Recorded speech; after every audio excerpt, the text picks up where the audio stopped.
s'est imposé d'autorité. Il s'est imposé, il s'est imposé. Merci beaucoup, Excellence, Monsieur le Président de la République. Je suis M. Anissé Yomboranyama, patron de APIC Télévision, mais je travaille en réalité à la RTNC, je suis présentateur des émissions en anglais. Ah, ok. Alors, Monsieur le Président, lorsque j'ai appris que vous allez organiser une conférence de presse, j'ai eu tout de suite des palpitations stomacales. Allez tout droit à la question, on n'a dit pas de commentaires. S'il vous plaît, madame. Allez-y, monsieur Anissé. Tolérance. Ça veut dire que vous avez accepté de nous affronter, nos journalistes, même si on nous met dans un climat où on doit courir. Sportivement. Sportivement. Monsieur le Président, j'ai un point. Si je dois vous affronter avec mes moyens, je ne crois pas que vous allez tenir. On n'est pas dans un ring de boxe, hein, donc allez-y. Il n'y a pas d'affrontement ici. Monsieur le Président. J'ai un point de vue contraire au vôtre, dans votre manière d'aborder la situation sécuritaire dans l'Est de la République démocratique du Congo. Vous êtes trop diplomate. Je dirais même que vous êtes le premier diplomate du monde actuellement. C'est une question ou un commentaire? Vous avez beaucoup voyagé, mais je vais vous opposer 3 hommes, 3 auteurs qui disent les contraires. Non, monsieur Anissé. Madame, s'il vous plaît. Passez à la question. En termes de dissuasion, pour moi, je pense que c'est le volet militaire. Donc, militairement, il faut que le Congo soit fort. Mais le président de la République est plus diplomate et maintenant, il compte particulièrement sur les États-Unis d'Amérique. Ce qui n'est pas mon point de vue. On a compris la question, merci. S'il vous plaît, si on va dans tous les commentaires, dans les points de vue, dans les conseils, on ne va pas... S'il vous plaît, madame. Il y a encore beaucoup de questions. Végès est un écrivain romain qui disait « Si vis pacem parabellum », c'est-à-dire qui veut la guerre, qui veut la paix prépare la guerre. Qui veut la paix prépare la guerre. Le deuxième auteur que je vais citer, c'est Nicolas Machiavel, qui dit ceci. Un bon chef, c'est celui qui sait conquérir le pouvoir, qui l'exerce, mais pour le conserver le plus longtemps possible, n'est jamais compté sur une force extérieure. Troisième auteur que je vais vous citer, qui disent le contraire de ce que vous faites, c'est-à-dire trop de diplomatie, c'est Obama à la Maison-Blanche, à qui j'ai posé une question, j'ai couvert des activités à la Maison-Blanche. Obama a une question que, s'il vous plaît, soyez tolérants, a une question que je lui ai posée, pourquoi ne faites-vous pas assez d'efforts pour mettre fin à l'adversité qui règne dans l'Est de la République démocratique du Congo? Il me répondra en disant que l'avenir de la RDC appartient aux Congolais. Merci. Alors, par rapport à Trump, avec qui vous avez signé le deal, j'ai l'impression que le président se concentre davantage sur les deals en lieu et place de peaufiner des stratégies avec notre armée pour mettre fin à la guerre. Alors, ma question, Monsieur le Président. Oh.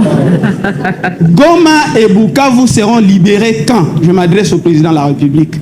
Deuxième question. Non, une seule. S'il vous plaît, vous n'êtes pas seul ici. Par respect à vos autres confrères, s'il vous plaît, on prend la seule question. On a écouté vos avis et commentaires, c'est bon. Merci à Merci beaucoup, Monsieur le Président. Merci, Monsieur Anissé. Je vous inviterai alors à continuer ce débat si vous le souhaitez. Voilà. Vous nous faites ce reproche d'avoir été trop diplomate. Je peux vous le comprendre.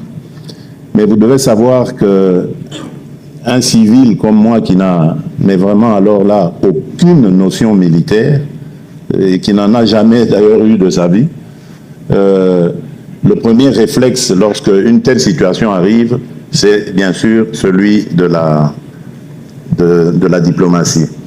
Mais je dois vous avouer aussi que c'est après avoir fait une analyse sincère. Vous vous rappelez qu'en 2023, c'était au moment de la campagne électorale, je crois que c'était le dernier jour de la campagne électorale, j'avais parlé d'escarmouches. Et aujourd'hui, je voudrais vraiment profiter de cette occasion pour m'excuser devant le peuple congolais, pas parce que je n'avais pas envie, que je me suis dégonflé, comme on dit, mais simplement parce que j'avais reçu de fausses informations concernant notre armée. Et si aujourd'hui, d'ailleurs, vous voyez toutes ces sanctions, ces interpellations qui sont prises, c'est l'une des conséquences. C'est-à-dire qu'il y avait une réalité qui nous avait été cachée dans cette armée. On ne va pas à la guerre avec une armée qui est totalement désorientée, décomposée, désorganisée. J'ai dit il y a quelques mois ici, en parlant de l'état dans lequel j'avais trouvé notre armée, en disant que nos militaires étaient vraiment à l'état de clochard. Il y a une certaine opinion qui s'en était offusquée, mais ce n'était pas faux. Lorsque vous avez des militaires qui sont appelés au front, mais qui sont dans l'incapacité d'y aller sans leur famille de civils, femmes et enfants, parfois mineurs, incapables d'y aller en les laissant seuls derrière parce que dès qu'ils se déplacent, ils n'ont plus de place dans le camp où ils habitent. Lorsque vous avez une armée où les militaires n'ont même pas de tenue, n'ont même pas d'armes ou de munitions pour aller au front, comment vous appelez ça? Et est-ce que vous pouvez imaginer ou projeter de faire une guerre en ayant une telle situation? Je ne crois pas. Il faut donc se rendre à la réalité et essayer de jouer sur toutes les possibilités, les manettes que nous avons.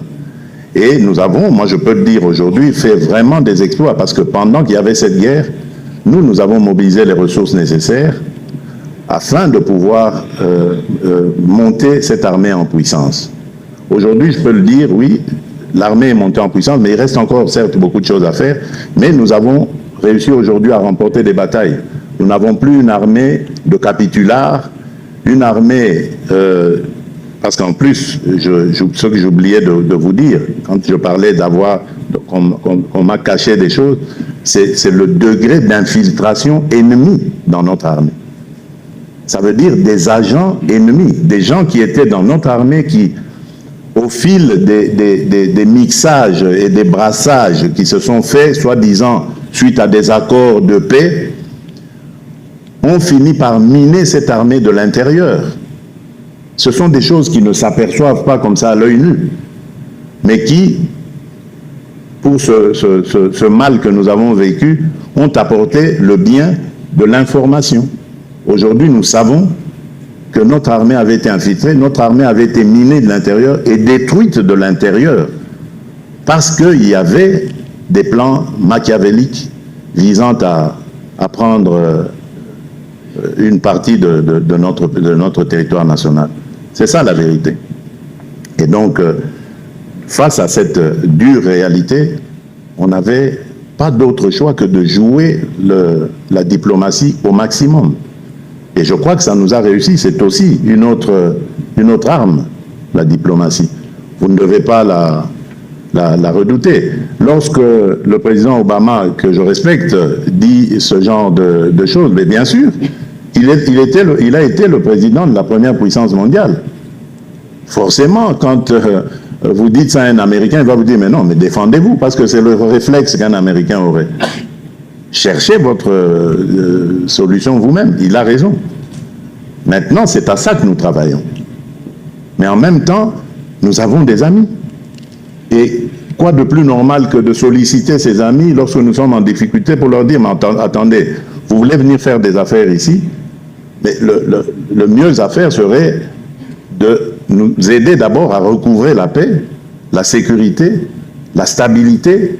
C'est même bien pour vos propres investissements, vos propres intérêts.